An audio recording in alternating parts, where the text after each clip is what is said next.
My name is Betsy Brick. I'm the Development Director of Early Music Seattle and also your host for Creative Conversations, a program where we go behind the scenes and talk to artists who are part of Early Music Seattle's 2021 season.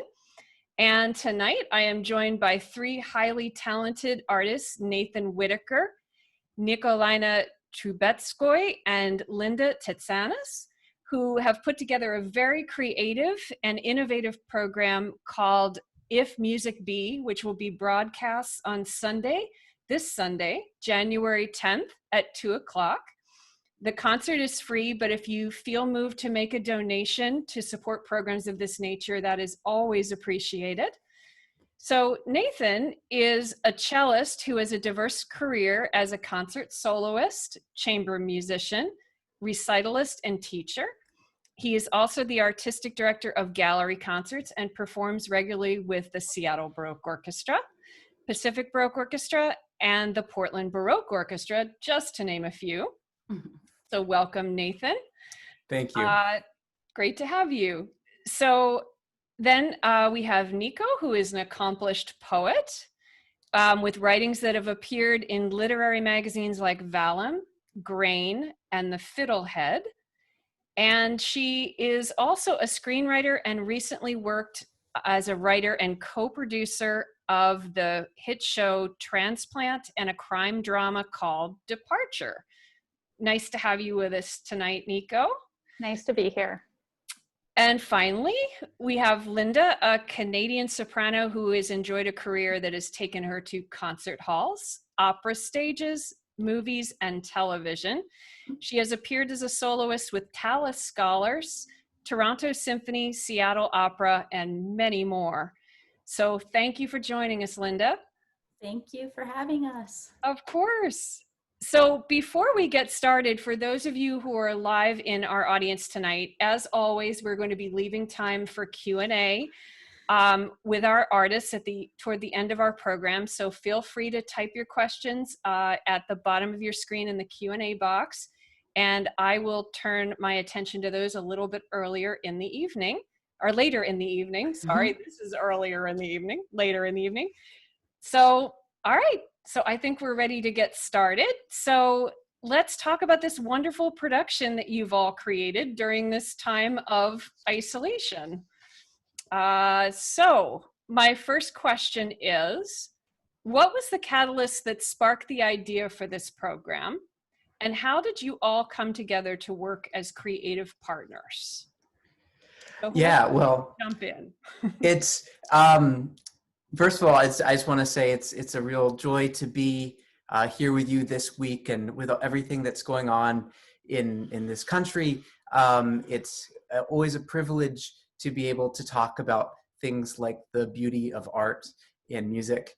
And so I'm really looking forward to allowing all of us to really dive into the beauty and the better parts of being human for the next hour. When Gus called me and said, "Hey, would you like to do something?"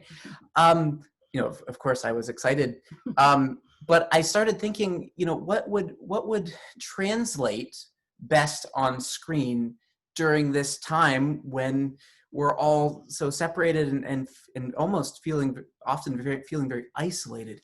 And initially, what struck us was that the last months have been obviously very difficult, and they've been full of sadness. But we've also felt very conflicted in many ways, because it's not just been sad. There's been lots of really wonderful things that have happened. People have fallen in love. People have gotten married.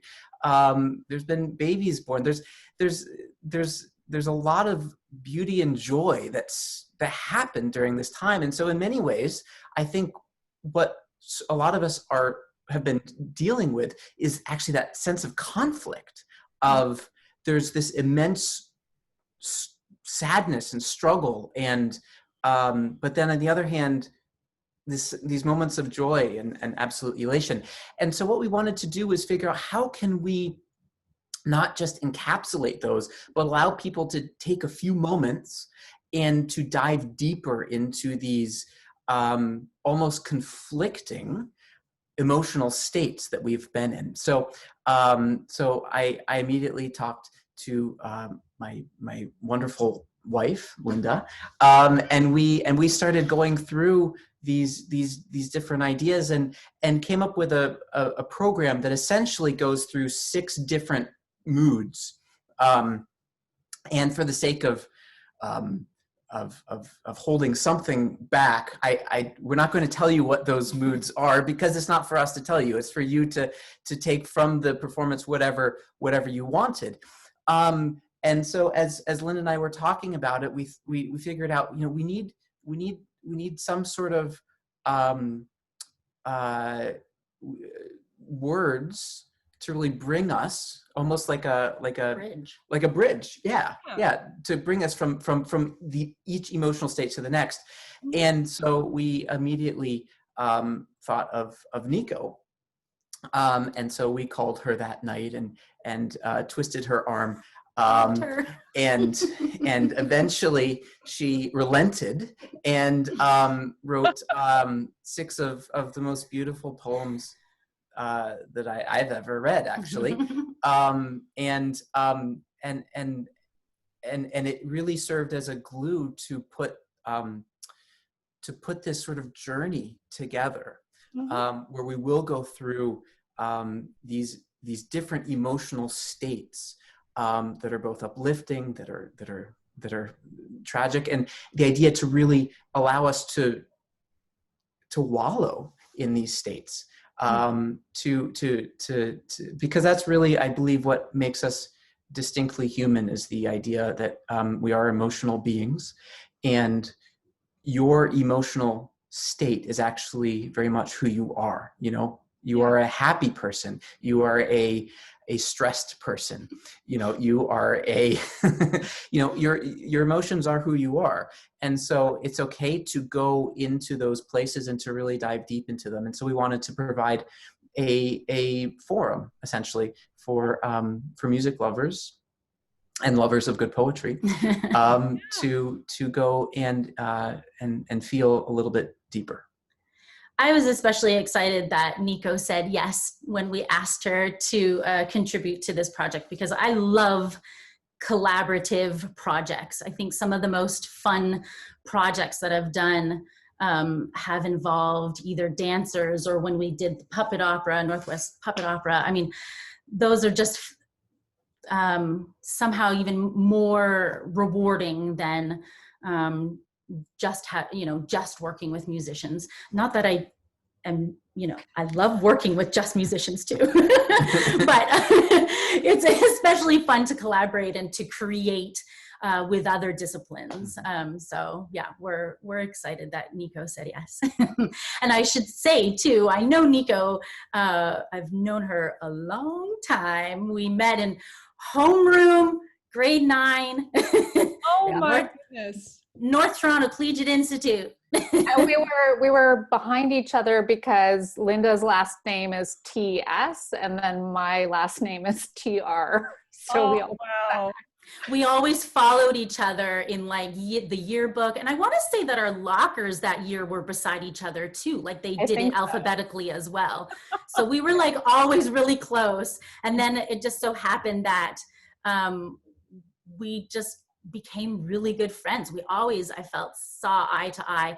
And she also had the coolest mom. She was the friend who had the cool mom because her mom's this awesome painter. So it was just, lots of arts and That's delightful. Nico, did you want to add anything to that before we No, the project was really, it's like Nathan and Linda's baby. And then I just it was so cool to get to do something like this, to get to create words for music, as transition. So it was like a huge, really neat opportunity for me. And I'm so glad they asked me. Oh, that's great. So I'm curious, what is the significance of the name If Music Be? And how did you come to choose this? How did we come to choose this? Well, anyone who has had to come up with a program name of pieces that are small pieces, you know, that isn't just like the Bach B minor, knows how difficult it is to come up with a name. I feel like that and like Group names are hard. Oh. Album names. Yeah. Whenever you have like small works and you're putting them together, yeah, it's always a difficult. In fact, the first title I think I came up with, I went to Nico and she said, Nathan, you can do better. Yeah. It was a working title. I believe they do that in Hollywood as well. Yeah. We won't share what the working title was, but anyway. So, and it actually took a little while to come up with this name. We had that working title, but yeah, it was kind of one of the later things that actually happened. And it was as I was walking home from my church job, and I was kind of just alone with my thoughts. And I happened to be walking through Central Park, so I'm gonna like acknowledge nature maybe had something to do with it too. That was the muse. Yeah, there you go. But I've often gotten program titles from the text in the concert. So I was kind of mulling over, okay, what are the different songs that are in this concert? And I finally landed on If Music Be, a song by Purcell, If Music Be the Food of Love, Sing On. If that is familiar, that text is familiar to you, it's because you might know it from Shakespeare's opening line of Twelfth Night. Shakespeare actually says, if music be the food of love, play on. And then the singers stole it from the... I don't know who actually the text, in the Purcell song, it doesn't say who the librettist is or who the, text is from. So I don't know if it was Purcell. I don't know if it was an homage to Shakespeare. It doesn't follow, the rest of the text doesn't follow Shakespeare. So maybe it was just this kind of, beginning homage. But what I liked about just If Music Be was just this kind of, the fact that it leaves space for possibility and intrigue, and it also encapsulated what the project was at the same time, while leaving space for, for people for it to be what they want. It to be. And so when I got home, I was mighty proud of myself. So I told Nathan, he loved it, of course. And then we cleared it with Nico. She said we did a lot better. It was she because said I couldn't have done any better. Yeah, you needed the poet's seal of approval on that one. Well, she is the writer among us. For the record, I also hate titles. Titles are the worst. Right? I know, because you probably have to come up with them for your poetry, right? Yeah, they're always a nightmare. I know. Yeah. You can recognize the challenge that this presented, and so I'm also curious, what were the greatest challenges that this production presented to you? And on the flip side, what were some of the unexpected joys? I think in terms of the poetry, the challenges were really twofold, like for me personally. So one of the challenges was trying to come up with a structure or a spine for the written component. There's a lot going on in the program. There's a transition from one emotion to another emotion. And then there's a transition from one piece of music to another piece of music. And from, the videos that Linda and Nathan have created are all like kind of cool and like pretty radically different from each other. And so there's also the transition from one video to another video. And so initially I had thought that I would create individual poems that would serve as transitions as the program moved from one emotion to another. But it pretty quickly became clear that what was needed was something really coherent to serve as a spine, like something that functioned as a full cycle of poems, almost more like a story with a beginning and an end, and the beginning speaking to the end and the end speaking back to the beginning.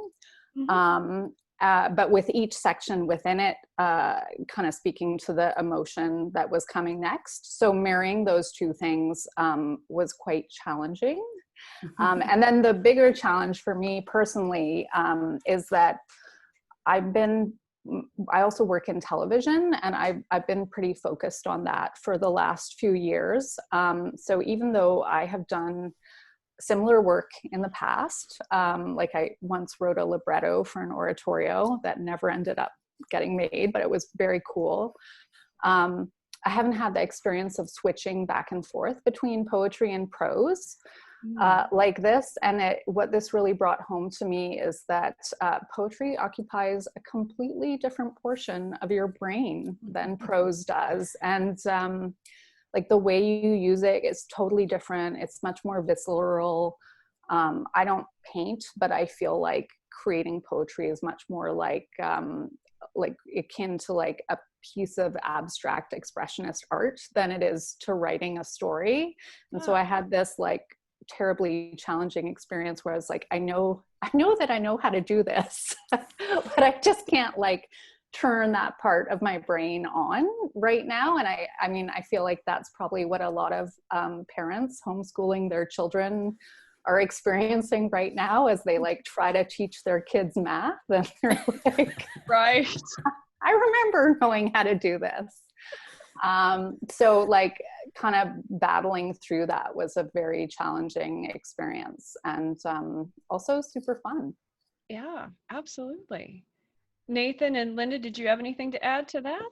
Well, yeah, I mean, from our perspective, you know, Linda and I are classical musicians, which means we went to classical music school, which means we were taught to sing and play the cello and do nothing else. And so suddenly when we are in these times when you're, you know, not forced to, but have the ability to create something, suddenly you have to find a whole new set of skills, like being a producer, a director, a set designer, a camera crew, a lighting designer, Hair, makeup, wardrobe. Hair, makeup, wardrobe, and then you know, that's before you even sit down to play. And then once you do, you have to figure out how to edit it, how to master it, how to do all this sort of stuff. So there were lots of challenges. You know, for example, we used a green screen for a portion of the videos, which that was filmed in our bedroom. So, you know, my lovely wife had to put up with a green screen being hung on the bedroom wall. So it was the last thing she saw when she went to sleep at night, and the first thing she saw when she woke up in the morning, which she's actually a really good interior designer, and that wasn't really what she designed for that space. So that was, you know, so there's a fair amount of challenge, you know, and just learning like, okay, so now I've played something in front of a green screen. Now what do I do? How do I make that at all interesting? That being said, I've always sort of had a sort of a passing interest in things like recording and the tech side, and I've been very fortunate to work with Ron Haidt, who is one of Seattle's gems. He's really just one of the greatest people that's out there.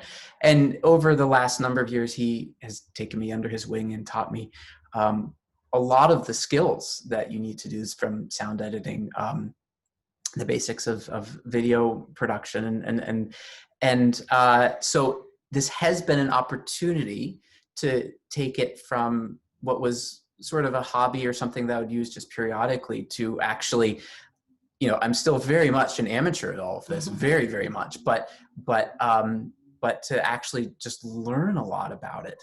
And also to do a few things musically that I've never had the time or the built-in excuse to do. For example, one of the pieces is for viola consort, which we all know viola gamba players, and hopefully there's a few out there listening. And I love you all very much. They're somewhat defensive that their music is for them, and cello players should stick to cello music. Well, guess what? They weren't in my apartment, so they couldn't stop me from recording a viola consort, which of course then I had to multi-track, and so there's actually 4 of me layered on the screen. Or another piece, which was one of the ones I'm actually quite proud of Yo Soy La Locura. I arranged and essentially composed most of it myself, making I won't tell you how many tracks there were, but there were a lot of layers. Lots of layers. So when you listen to it, you don't realize that it's actually just coming from one cello. That's all built up on top of each other. So. And you got to play a violin piece. I got to play violin music. You just stole music, basically. Yeah. So that was a hidden pleasure. Was musical larceny. I love that. That's great. What I had fun with was being able to be creative in a different way, like that. We weren't just being creative just with the music, but that there was this audio, or rather visual component that we got to play around with. And and that was a lot of fun too, that it would just kind of was, different creative juices that were. And, you know, flowing. when you're making music, often there is, at least I know both of us have this, where you're often thinking, we even use the term tone colors, right? That color is a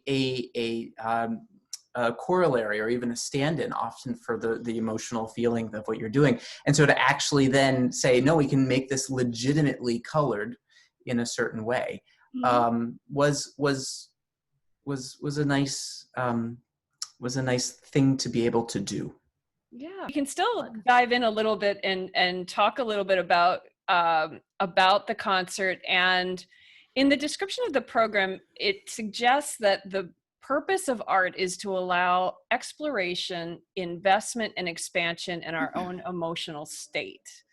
So I'm curious, what insights did this production offer you into the emotional states that you have been experiencing during this time? And how did you go about representing these visually through this video component that you put together? Let's start there. Right. So,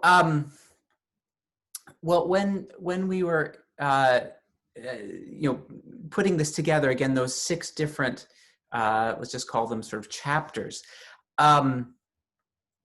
we wanted to actually, as Nico alluded to earlier, we wanted to actually make each piece visually different, or as different as we had the ability to do, for the purpose of, one, just making it more interesting, but also, when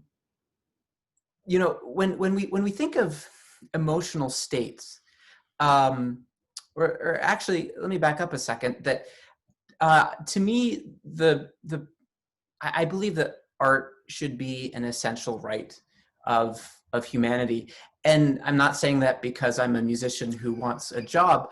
I'm saying that because art is actually the manifestation of what we really are as human beings, right? That if we were to go back into the music of the 18th century and the way that 18th century musicians considered what they were doing, was that they were actually, that music was a key to your emotions, right? that, it's actually sort of an interesting story in that when we think of that our thoughts become our emotions, thought, we know now, is you have a brain and there's electrical impulses that jump from neuron to neuron, and those are what creates your thoughts. But that was a discovery that was actually just made in the beginning of the 19th century.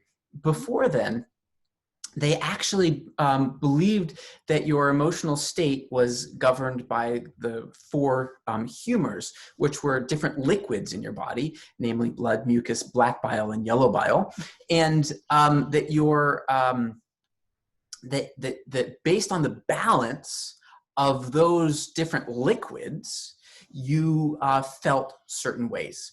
What I find interesting about this, of course, is that they're completely wrong scientifically, but in reality, we actually don't have a better answer today in 2021 as to why we feel certain ways than they did back then.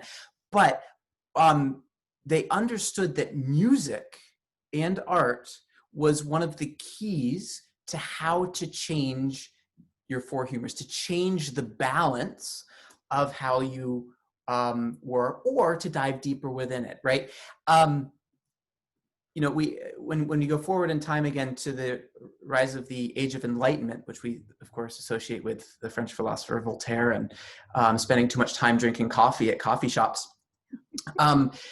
that was all governed by the idea of logic, right? That we are rational, logical beings, and suddenly music started to follow that same path, right? If we think of music of especially the early classical period, it's all based in 8-bar phrases. It's a melody over a relatively simplified bass line, so that everything becomes much more logical, becomes easy to understand. And the musicians of this era were the first ones in the 1760s, were the first ones to actually define their parents' music as Baroque. They used the word Baroque for the first time only in the 1760s. And that word... 1760s? Did I say? Yeah, so yes, Oh, okay. 1760s. That soon after. That soon after, because they meant it as an insult. They meant the word Baroque, because that refers to a type of pearl, right? The pearl that's not round, that looks like you left it in the dryer for a while. Is a Baroque pearl. And so they were using that term as a pejorative against their parents' music, saying it's not logical, it's so misshapen and Baroque. But what it really, we can look back and say is, well, what it really was an exploration of your humors. It was an exploration of emotion. It was an exploration of who you were as the listener, and how the musicians were trying to adjust you accordingly. For example, if we just want to look at Johann Sebastian Bach and the Passions, right? The idea of the St. John or any of St. John, St. Matthew, or the ones that we don't have because they were lost. The idea was actually to make the congregation feel how Jesus felt. Mm-hmm. How, as a good Lutheran, you should feel at that moment. That was the purpose. And in fact, if you want to find a theme for the whole Baroque era, it would be this, that the fancy German word for it is affect, A-F-F-E-C-K-T, which of course translates into English as affect or affections. But when we look at the Baroque period, roughly 1600 to 1750, there's roughly, I would say, two technical through lines, because Monteverdi's music in the beginning of the 17th century and Bach's music at the middle of the 18th century, if you just were to play it to someone on the street, they would say that's totally different stuff. That's not of the same period. So what's the connective tissue? Well, you have two technical ones, I would argue, which is the first one is basso continuo, which is fascinating to people who play basso continuo and to no one else. And the second would be the idea of the importance of text and words, right? That when a singer is singing the word tremble, for example, they often tremble. They go, and their voice trembles. So they're actually painting the words. But from a more philosophical perspective, it's the idea of affect. It's the idea of music as affecting us that really is the through line of music of this period. Mm-hmm. So in the process of putting this project together, it was that spirit that Linda and Nico and I were trying to go back to, of the idea of music can actually allow the listener to take a deep dive into their emotions, which is a healthy thing to do. It is a medical thing to do, music as medicine, either to really understand what it feels like to grieve, or to understand what it feels like to be alone, or to change that and remember what it feels, what it is to be, I don't know, hopeful, or to be in love, or to be grateful, or have these different, to go nuts. You know, there's all these different states that we can go through. So that was really that was what inspired the visual part of what we were trying to do. Mm-hmm. And you will notice when you watch that, again, we tried to do everything a little bit different, you know. Some of them are just fairly straightforward, and we put up a camera and a couple microphones and performed just like a normal performance. And then you'll notice some others that are not actually possible to do in real life, that require a fair amount of computer power in order to actually achieve. But the idea was actually always to be in the spirit of the 17th and 18th century, to stir the passions, to move the affections. Okay. So what is it, in your opinions, about music that has the power to see us through chaos and restore balance and harmony to our mind, body, and spirit? That's a great question. I think partly it's just, it doesn't have a definite answer, your question. Mm-hmm. What attracted me to the arts, and specifically music, is that its power can't actually be explained. Mm-hmm. You know, why does a certain piece work or move you in a certain way? Ugh. Right. Because it just does, uh-huh. You know? And actually, I think you were talking about this last month when you had Mark, David, and Alex on, talking about Handel's Messiah. Like, here's a piece that has no through narrative. You know, it's not like the Passions or an opera, you know, that has a narrative, or really any other oratorio of that time. Mm-hmm. Yet it just works, you know, it moves you. It just moves you. And I don't think they had an explanation for it either.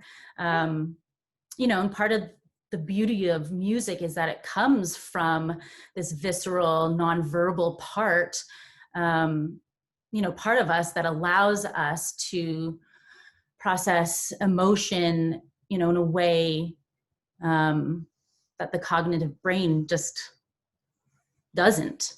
And I suppose you could overanalyze and you know, just about harmony, or I don't know, key centers, the use of certain rhetorical gestures like a sigh motif, or, you know, rapid arpeggiation, which would, you know, be exciting and, mm-hmm. And maybe bring up those kinds of emotions. You know, it's similar to words that have a specific meaning, but when you put them in a different context, their meaning changes. Right. You know, it's just, why do things work? I don't know. It's, you know, it's really hard to pinpoint exactly what evokes a particular feeling with really any art form. you know, it's a difficult question. And I remember you talking about a podcast about, it was from the Library of Congress that was actually talking with a sociologist about music, and that they believe now that human beings actually sung before we spoke, which means that as humans, music is actually more reptilian almost than words are. But it was went one step further in that it's significant because the act of singing together or making music together actually releases large amounts of dopamine in our brain. They figured that after Voltaire and the Age of Enlightenment. And as a result has allowed humans as a species to have large collections of men living close together. Most animal groups actually have a smattering of males surrounded by lots of females who all get along, but the men tend not to. And so that music was actually this sociologist was arguing was actually the element that has allowed humanity to actually live together in such large and extraordinary numbers.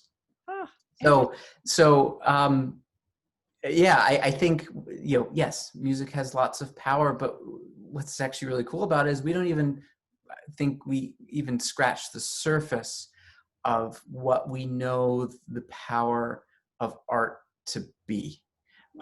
Which is why it's exciting to be in the arts, is knowing that we're one part of this journey forward, that we'll never see the end of. We'll never, but that it is making us as a species a little bit more, that we're realizing our destiny just a little bit more.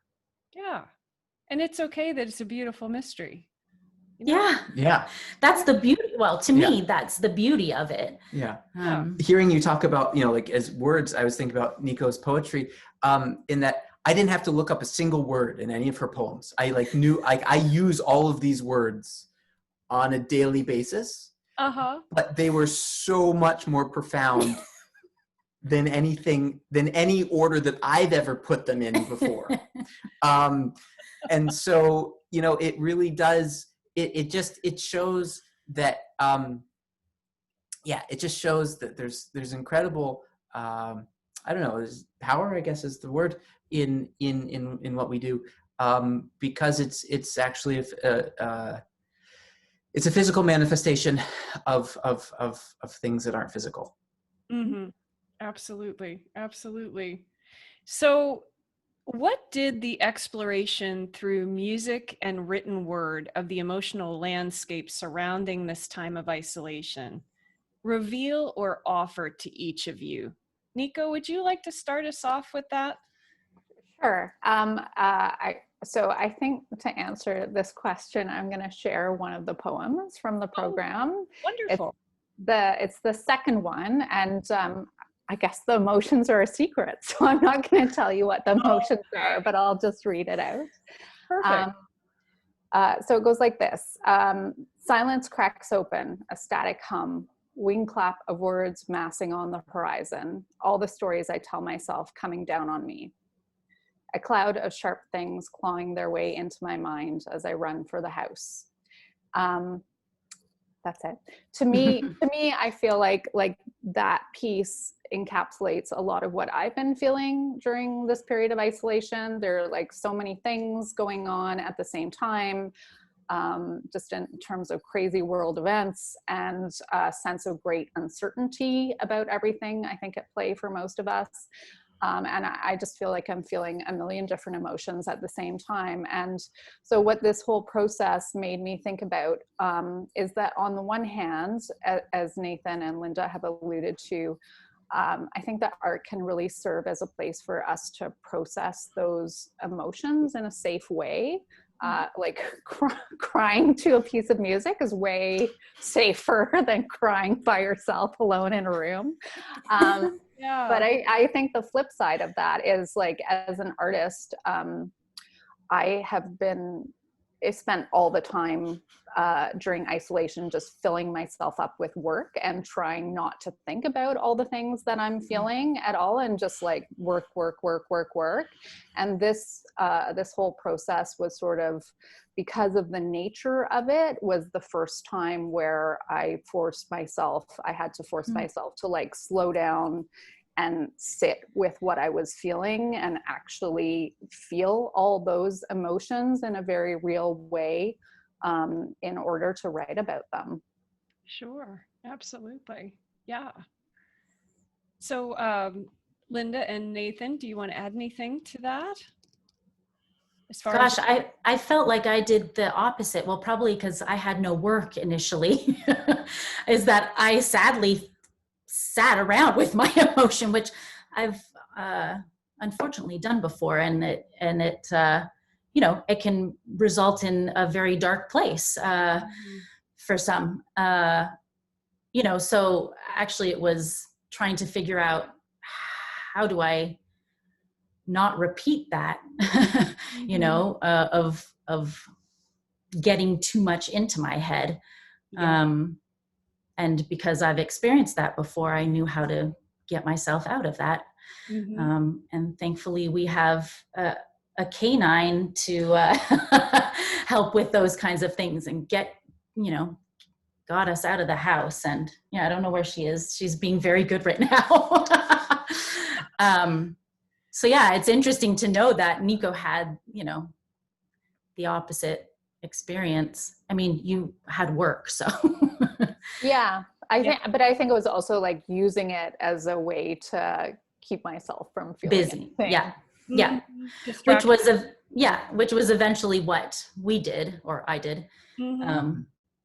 Because you can go into a very dark place if you end up sitting with your emotions all day long and that's all you're doing.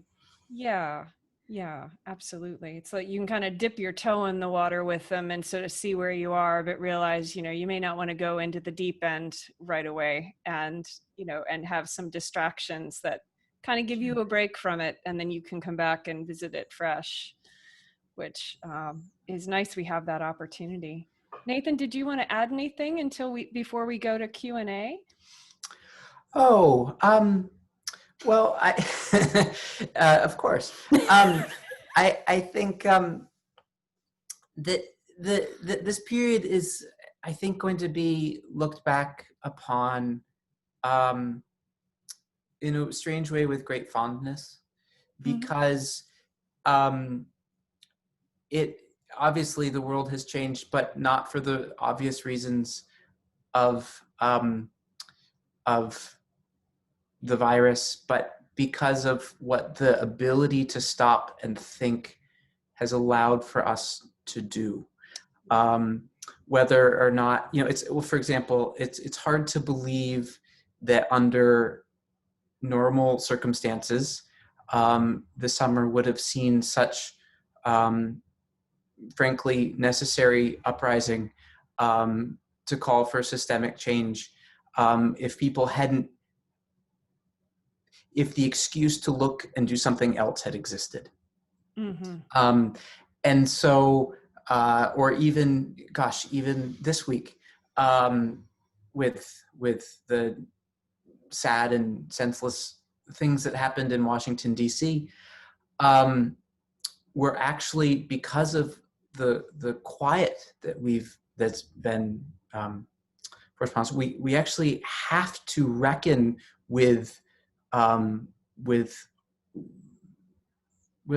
own truth a little bit more intimately. There's not the same escaping. And that's, I think,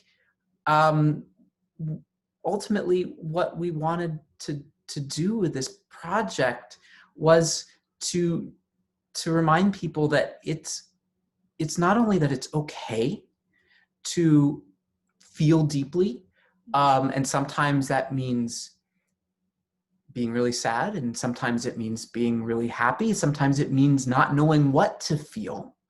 But that during this time, this is also a bit of a gift where, I remember one of my teachers said, whenever you're driving in the middle or driving along the road and scanning the radio dial for radio stations, and you come to one that has silence, you should stop, because that's probably a classical music station, because classical music is the only one, is the only musical radio stations that aren't scared of silence. And it's kind of true. Listen to the the Billboard 100 radio station. There's never a single moment of silence. Whereas in a lot of in classical music, the profound moments are the ones of silence. And so during this time when we have had no choice but to live in silence, it has actually forced many of us to reckon with things that we didn't want to necessarily reckon, or become stronger in how we deal with it ourselves. And so I guess I'm not going to wouldn't tell anyone how they should, what should you take out of this project? What should you feel? Whatever you feel. It's not mine anymore. It's we've thrown it over the wall. It's for you to do with whatever you want. We no longer control it. Right. It exists in this world. It has turned 18 and is off at college and can do whatever it wants. And it can come home and do laundry if it needs to. But the idea is that I hope that everyone will remember that your emotions are who you are. If you look at, and that's why it's been so difficult these past months, if we think of what being in isolation really means, if we were to look at sort of Maslow's hierarchy of needs, where you have at the very bottom, food and water and Right. then knowledge, and the very at the top is self-actualization. That's what we all strive, and that's what the arts are about. It's about actually allowing us to become who we are, right? And right underneath that is brotherhood, being together. Well, for the sake of that bottom rung of staying alive, we've had to actually give up those upper needs, right? Right. And that's why it's been so difficult, I think, for lots of us, is we've actually had to truly sacrifice, many of us for the first time in our life, something that is meaningful and that we feel is needed, and it probably is, but that it's still okay to take those moments to figure yourself out, to become self-actualized. And hopefully, in watching our little program, you'll find 37 minutes of time where you can feel a little bit more deeply and become a little bit more of who you are. Really? I'd like to add to that, acknowledge at least that not everyone has had the privilege of Yes. of this time actually being silent, and our healthcare workers and our essential workers, people in the grocery store, and this has not been a time of silence for them, or it's been something completely different. So I just want to also acknowledge that it in a way has been a privilege to I don't know what I'm trying to say, but you just want to acknowledge that it's not everyone who has, been in a time of silence. Yeah, it's shown up uniquely for everyone, for sure. Everybody's walking a different path with it, and and honoring all of that, everything that's been encompassed with this. I think no matter what your experience, just honoring whatever that is, and the gifts that it offers, as well as the challenges. And that's, that shows up differently for all of us, I